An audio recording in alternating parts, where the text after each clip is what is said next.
የቀድሞ የኢራን ፕሬዝዳንት አህመዲን ነጃድን በተመለከተ ለማመን የሚከብድ ጆሮን ጭው የሚያደርግ መረጃ ተሰምቷል። ያለፉትን ጥቂት ዓመታት እኚህ ሰው ከኢራን ውጪ ጉዞ ካላቸው አሊያም ከበረሩ ኢራን ላይ ወይም መካከለኛው ምስራቅ ላይ አንድ ነገር ይፈጠራል። ሶስት አጋጣሚ የሚመስሉ ነገሮችን እናንሳ። አህመዲን ነጃድ ወደ ማዕከላዊ አሜሪካ ጓቲማላ ሲበሩ ቀኑ በፈረንጆቹ አቆጣጠር ኦክቶበር 7 2023 ነበር። ሐማስ የእስራኤልን ጦር ጥሶ እስራኤል ግዛቴ ነው የምትለው ስፍራ ገብቶ 1200 ሰዎችን ገድሎ መቶዎችን አግቶ የእስራኤል ሐማስ ጦርነት የተጀመረበት ቀን ነበር። እንቀጥል። አህመዲን ነጃድ ወደ ሃንጋሪ መዲና ቡዳፔስት በረሩ። ቀኑ ደግሞ ሜይ 6 2024 ነበር። በዚህ ቀን የእስራኤል ጦር ራፋህ በተባለችው የፍልስጤም ወሳኝ ከተማ ላይ መጠነ ሰፊ ዘመቻ ጀመረ። ወደ ሃንጋሪ በረው ከተመለሱ 9 ቀናት በኋላ ደግሞ ሜይ 19 2024 ወቅቱ የኢራን ፕሬዝዳንት ኢብራሂም ራይሲ በአዘርባይጃን ድንበር አቅራቢያ በሄሊኮፕተር አደጋ ሞቱ። ሶስተኛውና ከሁሉም ግን አጠራጣሪውና በተለያየ ጊዜ አህመዲን ነጃድ ላይ ሲቀርብ የነበረው የእስራኤል ሰላይ እንደሆኑ ለሚቀርብባቸው ክስ መደምደሚያነት የቀረበው ከሁለተኛው የሃንጋሪ ጉዟቸው ማግስት የተፈጠረው ነገር ነበር። ይህንን ጉዞ ያደረጉት ጁን 3 2025 ሲሆን ከዚህ ጉዞ በተመለሱ በስድስተኛው ቀን ጁን 13 2025 እስራኤል ለመጀመሪያ ጊዜ ኢራን ላይ በኦፕሬሽን ራይዚንግ ላየን ወታደራዊ ጥቃት ፈጸመች። Israel launched Operation Rising Lion, a targeted military operation to roll back the Iranian threat to Israel's very survival.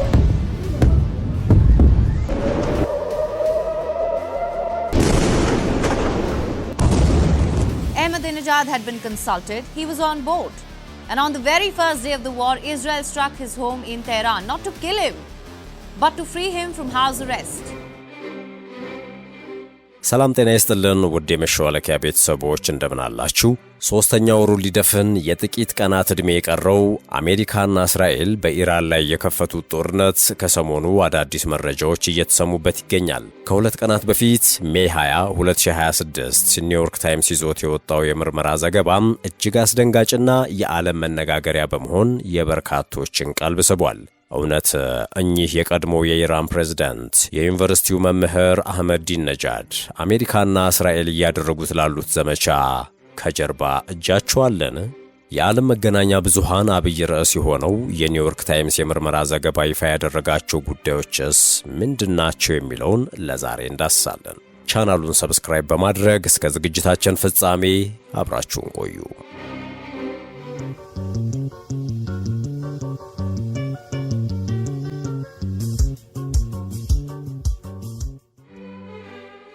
አህመዲን ነጃድን በርካቶች የሚያውቋቸው እስራኤል የምትባል ሀገር መጥፋት አለባት፣ ኒውክሌር ማበልጸግ መብታችን ነው፣ ሆሎኮስት አይሁዶች የፈጠሩት ተረት ነው በሚሉም ጠብጫሪ ንግግሮቻቸው ነው።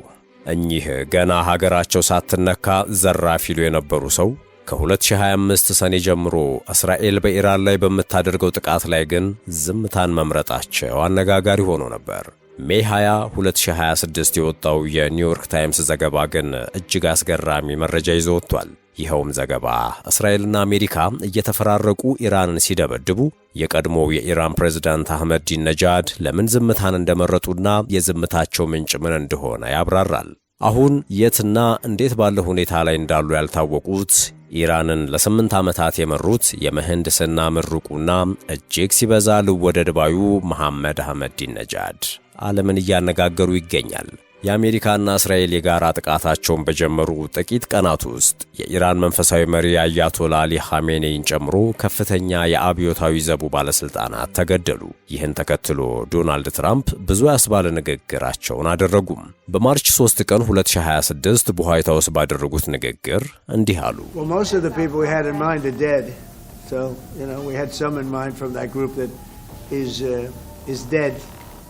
And now we have another group, they may be dead also. ከጥምር ጥቃቱ መጠናቀቅ በኋላ የኢራንን የመሪነት ስፍራ ከዛው ከውስጥ ሊረከብ የሚችል ሰው ያስፈልጋል። እንደማስበው ግን አብዛኞቹ ሰዎች ተገድለዋል። በወቅቱ ይህ ንግግር ብዙ ቢባልበትም አቅጣጫውን ግን ወደ ቀድሞ የኢራን ፕሬዝዳንት መሐመድ አህመዲን ነጃድ የጠቆመ አልነበረም።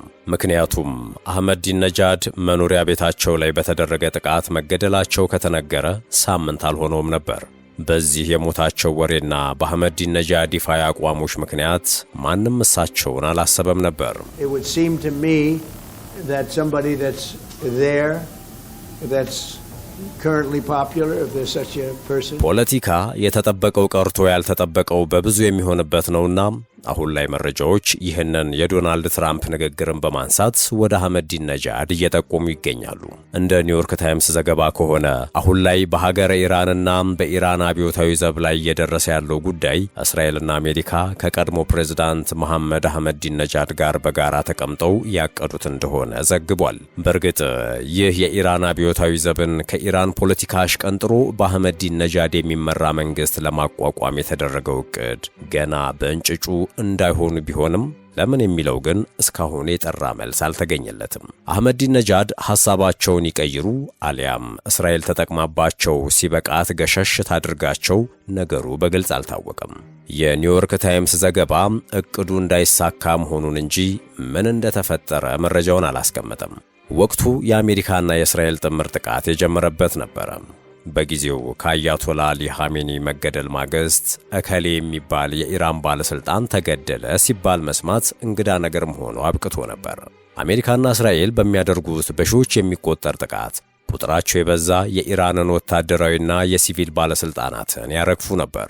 በኢራን ሰማይ ምድርና ባህር ላይ ከሁሉ ልቀው የሚያዙት ታላቅ ሰው ተገድለው የሌሎች ባለስልጣናት መሞት ያን ያክል ትልቅ ዜና ሊሆን አይችልም ነበር። እናም በዚህ ውስጥ ነው የአህመዲን ነጃድ ሞት የተሰማው። ፌብሩዋሪ 28 ቀን 2026 የወጡ የኢራንና ዓለም አቀፍ ዜናዎች እንዳስነበቡት ከሆነ የቀድሞ የኢራን ፕሬዝዳንት አህመዲን ነጃድ በመኖሪያ ቤታቸው ላይ በተደረገ የአየር ጥቃት መገደላቸውን ዘገቡ።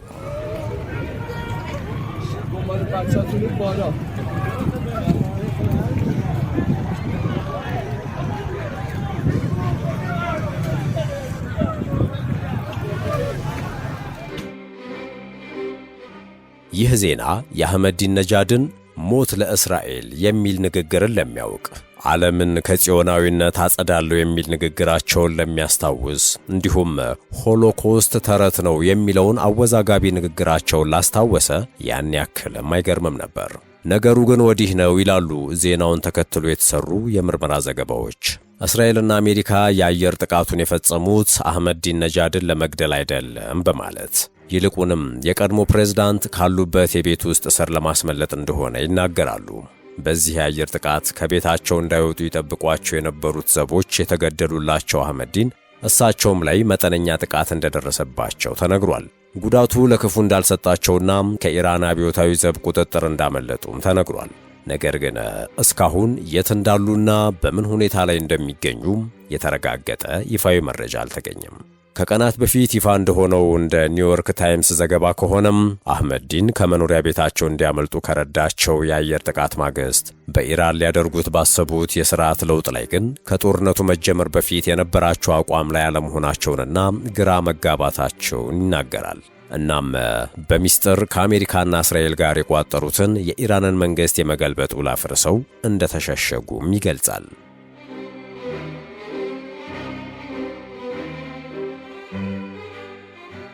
እስራኤልና አሜሪካ በኢራን ላይ ከከፈቱት ጥቃት ባልተናነሰ ትልቅ ኃላፊነት ወስደው የሰሩት ሥራ ቢኖር በኢራን የሥርዓት ለውጥ እንዲመጣ ማድረግን ነበር።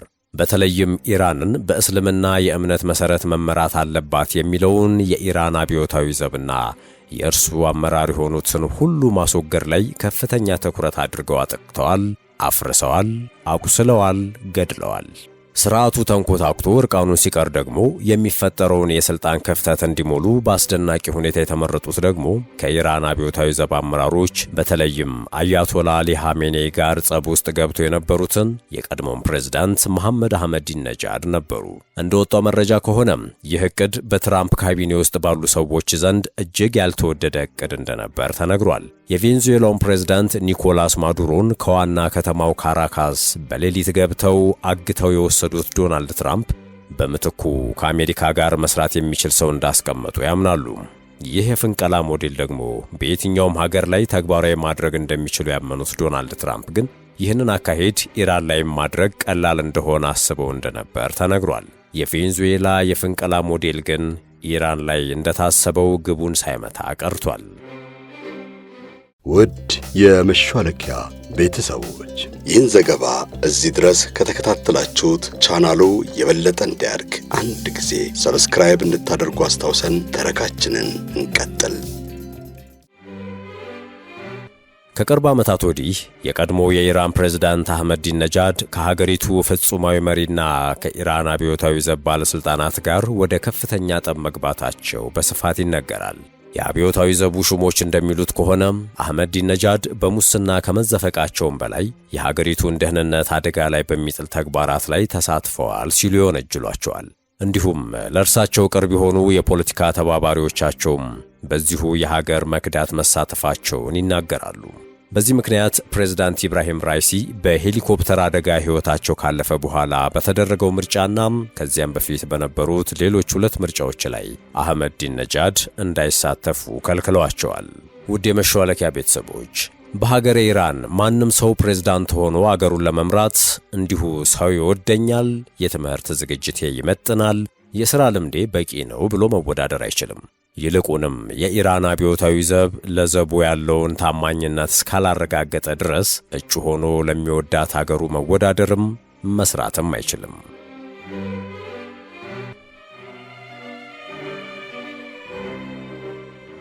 አህመዲነጃድ አንደኛውን የፕሬዝዳንትነታቸውን ዘመን ካጠናቀቁና ሁለተኛውን አከራካሪ በሆነ የምርጫ ውጤት ካሸነፉ ማግስት ከኢራን አብዮታዊ ዘብ መሪዎች በተለይም ከአያቶላ ጋር ፍቅራቸው እየቀነሰ ጸባቸው ኑሮ ነበር። አህመዲን በኢራን መንፈሳዊ መሪ ውሳኔዎች ላይም በኢራን ምድር ይደረጋሉ ተብለው የማይጠበቁ ግልጽ ተቃውሞዎችን ማሰማትም ጀምረው ነበር። በዚህም ምክንያት አብዮታዊ ዘቡ 3 ጊዜ ለፕሬዝዳንትነት ልወዳደር ሲሉ አግዷቸዋል። አህመዲን በአውሮፓውያኑ 2017፣ 2021 እና 2024 ለተደረጉ ውድድሮች እጩ ለመሆን ጥያቄ ቢያቀርቡም በበላይ ጠባቂው ካውንስል ተቀባይነት ሳያገኙ ቀሩ። የኢራን ጋርዲያን ካውንስል የሚባለውና ከእስላማዊና መደበኛ ዳኞች የተውጣጣው ካውንስል ፕሬዝዳንት ሆኜ መወዳደር እፈልጋለሁ ያሉ እጩዎችን መርምሮ ወደ ምርጫ ያሳልፋል። ታዲያ ይህ ምክር ቤት በ2 ዙር ኢራንን የመሩትን አህመዲነጃድን ከእጩነት አግዷቸዋል። ለዚህ በዋናነት እንደ ምክንያት የቀረበው ደግሞ በአያቶላውና በአብዮታዊ ዘቡ ላይ የሚያሰሙት ተቃውሞ እንደሆነ ይነገራል። እርሳቸውም ይህንን ይናገራሉ። የኢራን አብዮታዊ ዘብ ግን ከዚህ በኋላ ፕሬዝዳንት ለመሆን አትወዳደርም ብሎ ወደ ቤታቸው መልሷቸዋል።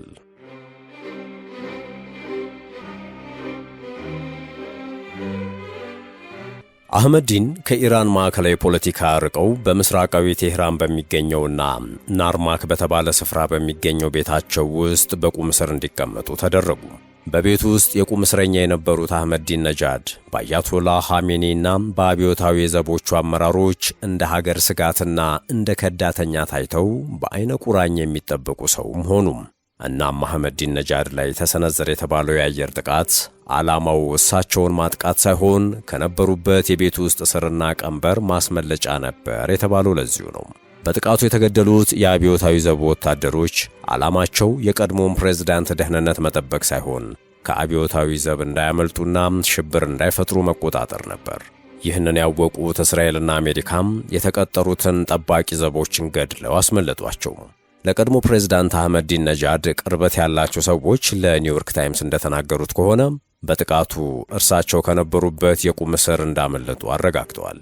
አንድ ለኒውዮርክ ታይምስ ቃላቸውን የሰጡ ሰው እንደሚሉት ከሆነ የአሜሪካ ባለስልጣናት አህመዲነጃድ የኢራንን ፖለቲካዊ መቆጣጠርና የተፈጠረውን የመሪ ክፍተት ይሞላሉ የሚል እምነት እንዳላቸውም ተናግረዋል።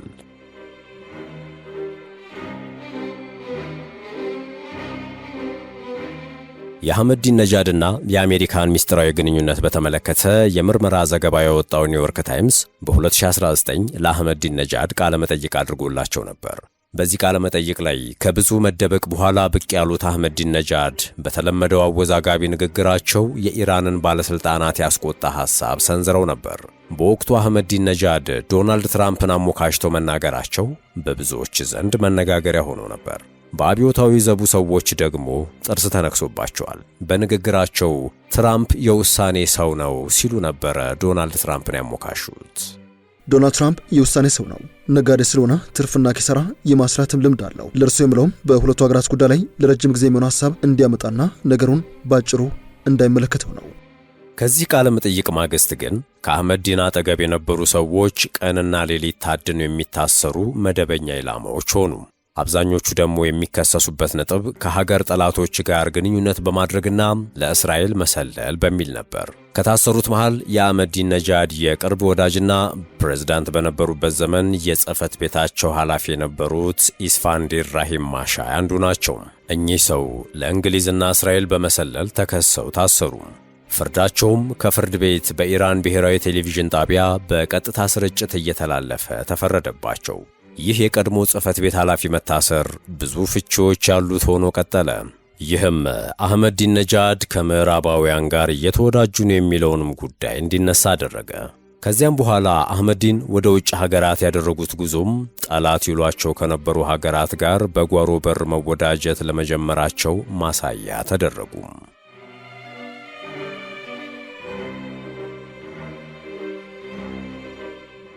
በ2023 ወደ ጓቲማላና በ2024 እና 25 ወደ ሃንጋሪ ያደረጓቸው ጉዞዎች ጥርጣሬዎቹ ነፍስ እንዲዘሩ አደረጉ።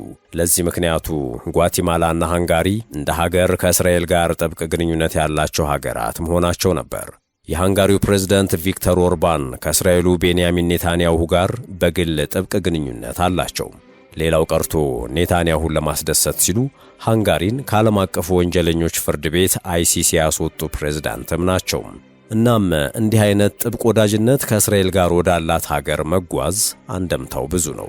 አህመዲን ነጃድ ወደ ሃንጋሪ ተጉዘው በአንድ ዩኒቨርሲቲ ላይ ንግግር እንዲያደርጉ ተጋብዘው ነበረ።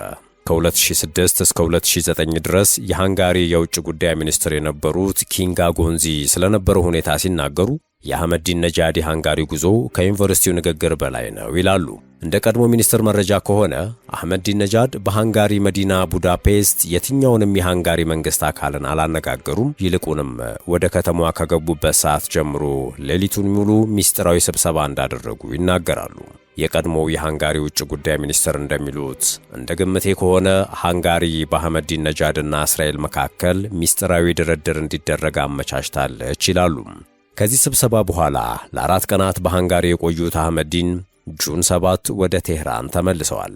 እርሳቸው ቴህራን በደረሱ 6ኛ ቀን እስራኤል በታሪክ ለመጀመሪያ ጊዜ ኢራን ላይ ኦፕሬሽን ራይዚንግ ላየን ያለችውን ጥቃት ፈጸመች።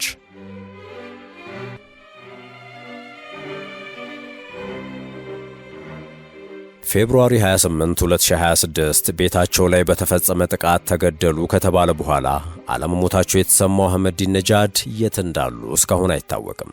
ምን እየሰሩ እንደሆነም አልታወቀም።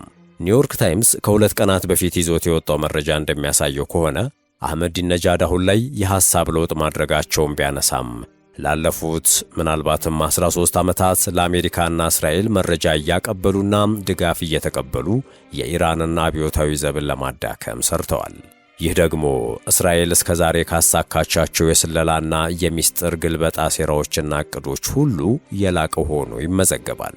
የሲቪል ምህንድስና ምሩቁና የቴህራን ዩኒቨርሲቲ መምህር የነበሩት ቴህራን ከተማን በከንቲባነት የመሩት መሐመድ አህመዲን ነጃድ በኢራን ፖለቲካ ውስጥ ጠርዝ ከነኩና ጽንፈኛ ከሚባሉ መሪዎች አንዱ ነበሩ። በአደባባይ የሕዝብን አነሳሽ ንግግሮችን በማድረግና የሕዝብን ትኩረት የሚስቡ የገጽታ ግንባታ በማድረግም የሚታወቁ ሰው ፖለቲከኛ ነበሩ። አሁን ግን ያ ሁሉ ቀርቶ ከእስራኤልና አሜሪካ ጋር የሚሰሩ ሰው ሆነዋል። ይህ ምናልባት የክፍለ ዘመኑ መገለባበጥ አሊያም የክፍለ ዘመኑ ታላቁ ክህደት ሊባል የሚችልም ነው። የእስራኤል የስለላ ድርጅት ካሳካቸው የስለላና ሚስጥራዊ ተልእኮች ሁሉ የዚህን ያህል መኖሩ ማጠራጣሪ ነው። ያሉበትም ሆነ በምን ሁኔታ ላይ እንዳሉ ያልታወቁት የቀድሞ ፕሬዝዳንት አህመዲን ነጃድ ስለ ራሳቸው ምንም እያሉ አይደለም። ምንም ብለው ከየአቅጣጫው የተሰጠባቸውን ውንጀላ ይመልሳሉ? ዳግምስ ወደ ኢራን ፖለቲካ ይመለሱ ይሆን የሚለው ግን ጊዜ የሚመልሰው ይሆናል።